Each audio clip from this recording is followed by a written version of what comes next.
그러나 여자뿐만 아니라 남자들도 우울증 걸린 사람 많아요. 남자들도.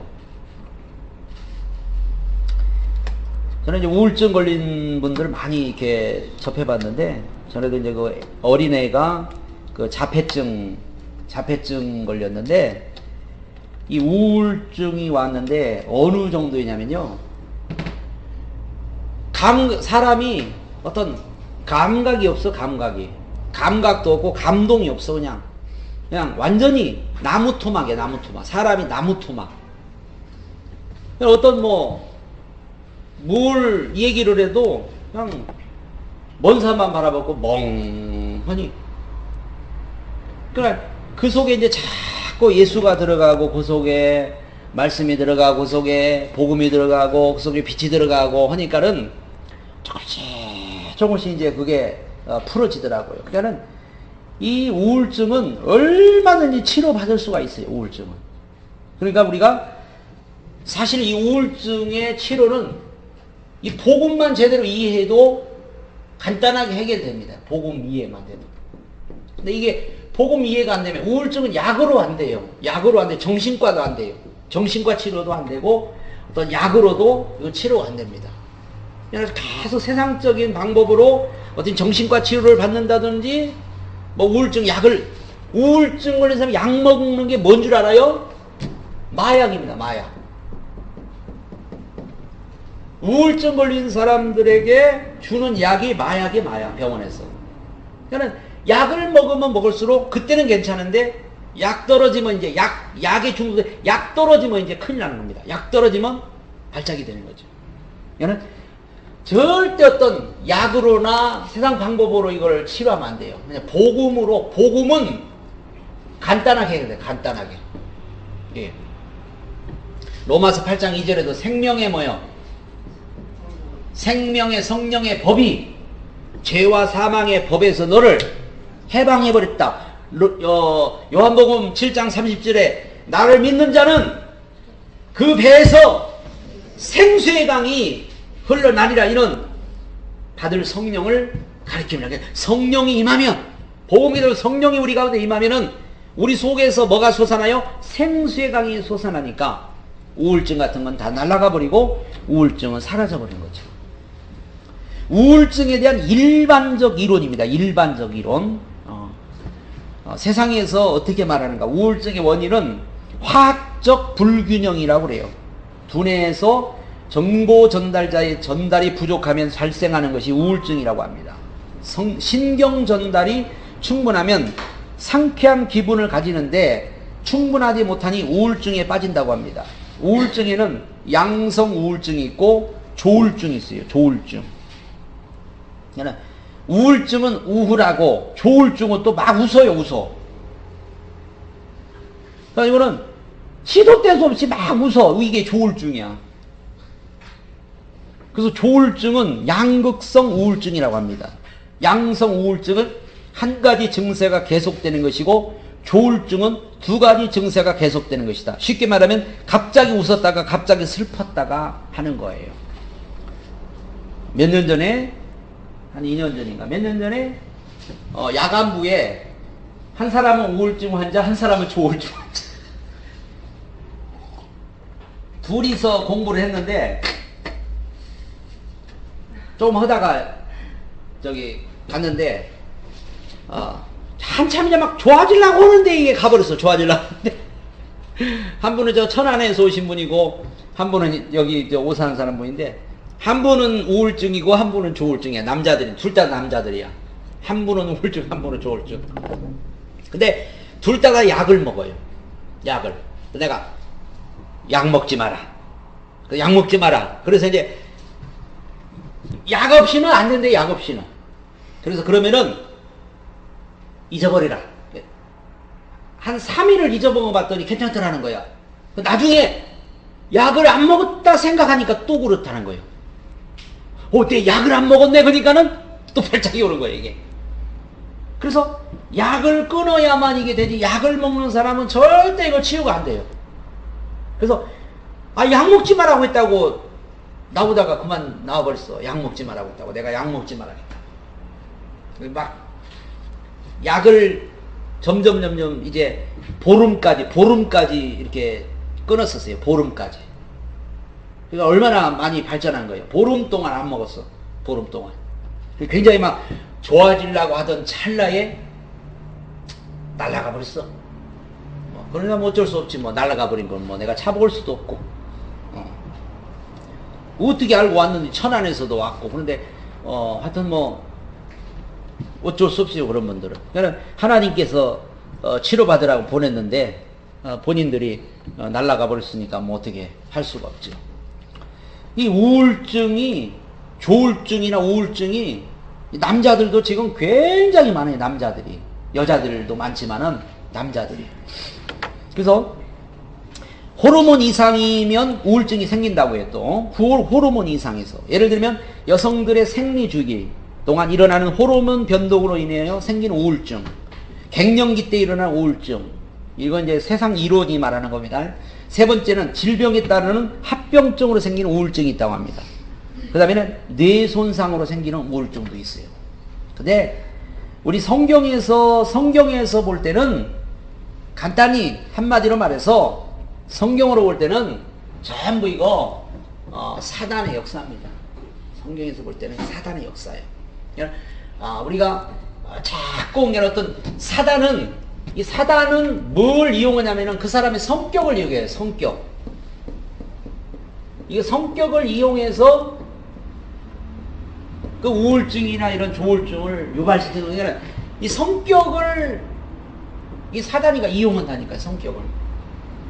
그러니까 오늘 우리가 이 성격 때문에 오히려 사단한테 이용을 당하고 성격 때문에 이런 데 빠지는 거예요. 그러니까 우리가 하나님은 분명히 성령님은 우리 성격도 바꿔줍니다.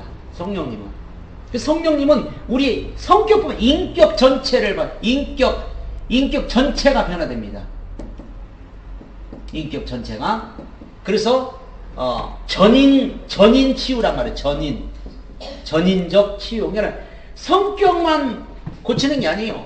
우리의 전 인격을 다 성령님께서는 바꾸시고 성령님께서는 고치시는 분입니다. 그러니까 우리가 성격을, 그러니까 사단이가 성격을 이용하니까 약한 성격, 또 성질내는 강한 성격도 이용하고, 또 우울한 성격도 이용하고. 화를 내는 사람들의 특징이 뭔 줄 알아요? 화를 잘 내는 사람들의 특징이 뭐냐면요, 화를 내는 사람 특징은 본인이 약하다는 증거입니다. 나는 약하다. 내가 약하니까 소리라도 크게 질러야 되는 거예요. 뭔가 보호받기 위해서. 그게 바로 이게 화를 내고 뭔가 막 그런 이유는 그래서 그런 거예요. 내가 뭔가 나는 약하니까. 강한 사람은 안 그래요. 그런데 뭔가 본인이 약하니까 그냥 소리부터 지르는 거예요. 소리부터. 이게. 그래서 뭔가 이런 부분들이 다 이제 성령으로 말미암아서 다 바뀌어져야 돼요. 성격이고 뭐고 바뀌어지면은 사단이가 이제 틈 못하도록 그렇게 하면은 우울증이고 뭐고 다 이게 치료가 됩니다. 자, 정신과 의사들의 진단을 보면은 상처로 인한 치욕스러운 경험, 이것으로 인해 부정적 사고가 오고 이것을 드러내지 않으려고 마음의 벽을 쌓는다. 이렇게 이제 진단을 합니다. 이런 것도 맞아요. 전에 제가 이제 목회 처음 시작할 때 한번 우울증 정도가 이제 지나서 정신 이상까지 된 그런 아가씨였어요. 22살 먹은 아가씨인데 이제 어떤 남자에게 상처를 받고 우울증이 와서 그게 이제 발전돼서 정신 이상까지 이제 왔습니다. 정신 이상까지. 그래서 그 여자의 행동이 뭐냐면요, 땅을 파요. 땅을. 멀쩡한 여자가 땅을 왜 파냐? 그 속에 들어가려고 땅을 막 파요. 고양이가 파듯이. 근데 한 달을 이렇게 말씀 사역을 한 달 안 했죠. 한 달 정도 하는데 나중에 본인이 자기 속에 7 귀신이 자기 속에 있다고 고백을 하죠. 7 귀신이 있다고. 5마리 나가고 5마리가 지금 나갔고 자기 속에 2마리가 남았다고 이렇게 고백을 하더라고요. 그래서 2마리마저도 쫓아냈더니 그때부터 정신이 온전하게 되더라고요. 그러니까 이 모든 이 성격이나 모든 걸 이용해서 사단이가 역사에서 귀신들이 틈타니까 한마디로 사단이가 그 사람을 쉽게 말해 조종을 하고 있는 거야. 생각을 조종하고 마음을 조종하고 성격을 조종하고 이게 쉽게 조종을 해. 우리는 누가 조종해야 돼요? 성령님이 내 생각을 조종하고 성령님이 내 마음을 성령님이 나를 조종하면은 우리가 어떻게 될까요? 여러분 절대로 잘못될 수가 없습니다. 성령님이 나를 조종하면은 잘 될 수밖에 없고 성령님이 나를 조종하면은 여러분은 이 땅에서 행복할 수밖에 없어요. 근데 이런 사단이나 귀신들이 그 사람을 갖다가 들어가서 조종을 하는 거예요. 이게 생각을 막 조종을 하고 또 마음을 막 조종을 하고 성격을 막 조종을 하고 막 조종을 하니까 자기도 모르게 거기에 이제 사단한테 조종당해서 막 이게 움직여져 버린 거예요. 행동이 돼버리고. 이런 것들이 굉장히 위험한 거죠. 자, 우울증 걸린 사람들이 주의할 거 있어요. 우울증 걸린 사람이 주의할 거, 자기 자신을 격화시키지 말라. 절대 이거 조심해야 됩니다. 그러니까 나는 안 된다. 나는 혼자다. 이 세상에 믿을 사람 없다.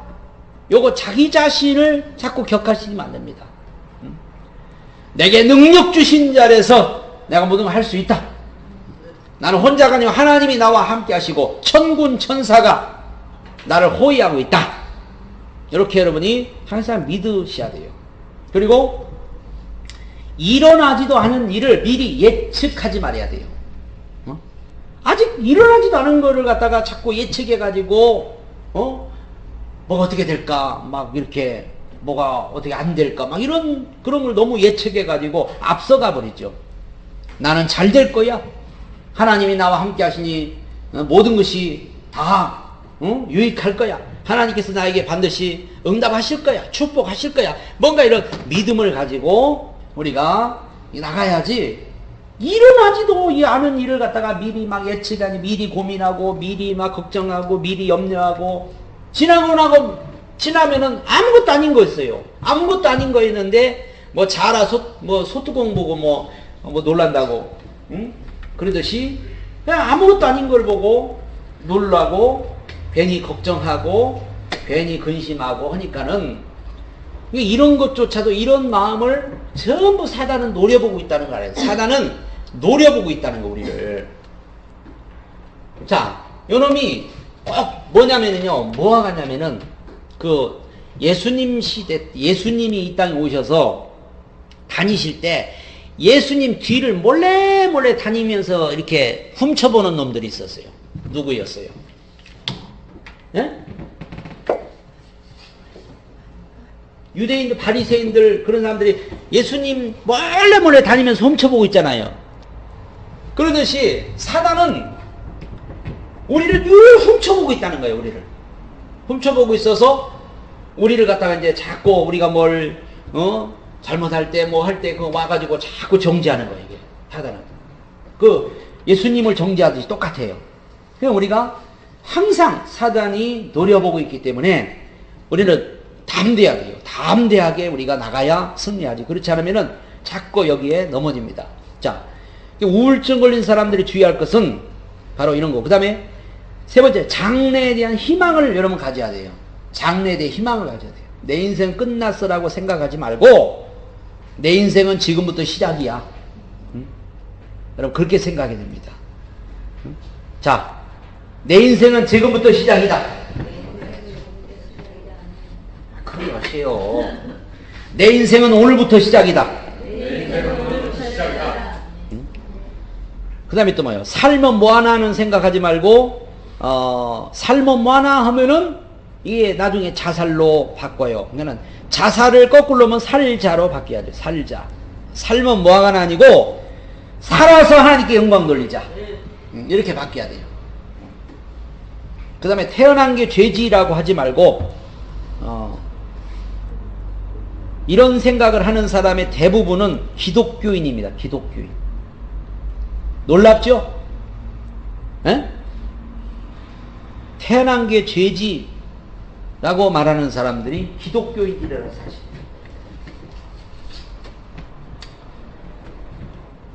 태어난 게 죄가 아니죠. 태어난 게 죄가 아니죠. 감사해야죠. 우리 이 땅에 몸으로 태어나 무슨 일 하다가 우리가 이 땅에 태어났으니까 뭔가 하나님의 영광을 위해서 우리가 살다 가야지. 그냥 태어난 게 죄지 하고 그러고 살면 안 되죠. 자, 우울증에 걸린 사람들이 피할 것, 눈물을 쥐어짜는 연속극. 이거 조심해야 됩니다. 자기도 같이 거기에 빠져가지고 찬양하고 자기도 빠져가지고 그냥 눈물 찔찔. 대신은 그 눈물 짜는 연속극 같은 거 피해야 됩니다. 이거 슬픈 거 피해야 돼. 슬픈 거. 그 다음에 부정적인 생각에 중독된 사람과의 대화를 피해야 돼요. 부정적인 말하는 사람들하고 같이 대화하다 보면은 오히려 그게 짝짝꿍이 잘 맞아가지고 더 이제 문제가 생겨요. 그 다음에 슬픈 음악이나 저속한 노래, 슬픈 음악 이런 것도 들으면 안 돼요. 그러니까 우울증 걸린 분들은 반대로 하셔야 돼요. 오히려 기쁜 거 또 이렇게 또 슬픈 음악도 이렇게 너무 듣지 말고 또 경쾌한 거, 밝은 거. 그 다음에 멍한 상태에서 공상을 피하라. 멍한 상태에서 생각하게 되면은 그 생각을 사단이가 침투한다는 사실을 우리 알아야 됩니다. 그래서 피하고. 자, 사역자가 기억해야 할 거. 우울증이 걸린 사람의 깊은 내면에는 정상적인 삶을 살고자 하는 바람이 있습니다. 근데 이것이 사역의 기초가 돼야 돼요. 우리가 사역을 하신 분들은 예를 들어 우울증 걸린 사람 보고 아유 저 사람은 아유 틀렸어 이렇게 생각하면 안 된다는 말이죠. 정신 이상인 사람 아이고 저 미쳤어 그러면 안 된다는 말이죠. 그 사람 속에는 정상적인 삶을 살고자 하는 바람이 누구보다도 더 강력합니다. 조금만 우리가 도와주면 우리가 이런 일들을 해야 돼요. 그래서 살리는 일. 조금만 도와주면 정상적으로 살아가고 조금만 도와주면은 그 사람이 회복되고 조금만 도와주면은 얼마든지 삶을 살아갈 수 있는데 너무나도 우리가 이런 거를 지나쳐버리면 안 되죠. 20살 그 젊은 아가씨 그분이 정상적이 돼가지고 시집 가가지고 아들 딸 낳고 잘 산다고 저한테 메일이 왔어요. 만나지는 못하고 창피하니까 결혼하지는 않고 메일로 잘 살고 있다고 결혼해서 잘 살고 있다고. 그러니까 우리가 그런 사람들을 바로 이렇게 조금만 세워주면은 얼마든지 정상적으로 살 수 있는데 그냥 내팽개쳐버리면은 그 정신병원 가야 되고 내팽개쳐버리면은 그 인생은 완전히 잘못돼 버린 거죠. 무슨 말이든지 들어줘야 됩니다. 들어주면 비밀을 그 다음에 지켜줘야 돼요. 무슨 말이든지 들어줘야 돼요. 그래야 숨은 것이 나오고 숨은 것이 나와야 치유가 되는 거예요. 그러니까 숨어있는 게 자꾸 나와야 치유가 말하면서 치유가 된다는 거예요. 상담할 때도 자꾸 가서 들어주는 거예요. 1시간이고 2시간 들어주면은 그냥 그 치유가 돼버려요. 이게 세 번째, 그리고 우리는 우리의 가치는 환경이나 사람에게 있는 것이 아니고 하나님께 있다는 거 알아요. 우리의 가치는 하나님께 있다. 그래서 그러면서 당신이 가지고 있는 생각이 틀렸다고 조심스럽게 지적해 주어라. 네 번째, 그리고 이길 수 있다는 용기를 주어라. 그리고 다섯 번째, 끝까지 책임져라. 지속이 살 길이다. 그래서 끝까지 책임을 질 줄 알아야 돼요. 그래야지 지속시키지 않으면은 이런 사람들은 지속이 안 되면 안 돼요. 여기 왔다가도 여기 지금까지 많은 그런 환자들 왔다 갔어요. 뭐 우울증, 뭐 조울증, 뭐 정신 문제, 뭐 이런 왔는데 뭐 멀리서 오신 분들도 있고 한데 본인들이 뭐 붙어 있던가 본인들이 이렇게 해야 이게 뭐가 되지. 그냥 가버리면은 어떻게 뭐 연락이 끊겨버리니까 뭐 잘 안 되죠. 이게 갔다가 온다고 또 간 분들도 있지만은 가버리면은 안 오게 되죠. 많은 분들이 왔다 갔죠. 그래서 그런 분들이 끝까지 좀 이렇게 남아 있었으면은 끝까지 뭔가 치유가 되고 더 좋은 그런 결과를 가져올 텐데 조금 좋아져 가지고 이렇게 가버리는 사람들이 참 많아요. 자, 우울증은 치료될 수 있는 것인가? 분명히 고백대로 됩니다. 고백대로. 치유 안 된다고 하면 안 되고, 치유된다면 치유됩니다. 왜? 간단해요. 우울증은 간단합니다. 간단하니까 치유됩니다. 이 길은 바로 예수 그리스도십니다. 예수 그리스도는 우리의 질고를 지셨고, 우리 슬픔을 당하셨고, 우리 허물을 위해 찔림을 당하셨고, 징계받음으로 우리가 평화를 누리고 그가 채찍을 맞음으로 우리가 나음을 입었다. 이제부터 해야 할 일은, 여러분 지금부터 여러분이 해야 할 거 영적 건강해야 됩니다. 여러분, 사람이 몸 육신 건강하기 위해서 사람들이 운동을 얼마나 많이 하는 줄 알아요? 요즘에 몸 건강하려고 운동들을 많이 합니다. 산에도 다니고 자전거도 타고 배드민턴도 치고 뭐 이렇게 해요. 저도 요즘에 아침에 몸 건강을 위해서 배드민턴 쳐요. 배드민턴 우리 아들하고 아침에 좀 걷기도 하고. 그 육신을 위해서 사람들이 이게 노력을 하듯이 우리가 영적으로 정신적으로 건강을 위해서도 여러분 이게 헛수가 아니에요. 여기 와서 공부하는 헛수가 아니에요. 여러분 말씀 드려야 돼요. 말씀 계속 말씀 듣고 계속해서 말씀을 공급받고 계속해서 여러분이 여기 시간을 투자하고 그러면은 분명히 영적으로 건강이 오고 정신적으로 건강하면은 나머지는 저절로 되는 거예요. 저절로. 너희는 먼저 그 나라와 그의 의를 구하라. 그리하면 이 모든 것이 더해준다고 그랬고 영혼이 잘된 같이 범사가 잘되고 강건하다고 그랬죠. 그래서 자, 이제부터 정신적으로 건강하기 위해서 해야 할 일은 마음문을 여는 겁니다. 마음문을. 여기 와서 마음문을 열지 않으면 안 돼요. 제가 강의하면서요, 마음문을 잘 열지 않는 사람들을 상대로 강의할 때는요, 얼마나 힘이 드는지 몰라요. 영적으로. 마음문을 열은 사람들에게는 저도 모르게 말씀이, 하나님께서 저를 통해서 말씀을 많이 이렇게 주시는 것을 제가 느낀다니까. 제가 은혜를 받는다니까. 여러분이 문을 열면 제가 은혜를 받아. 왜 그렇죠?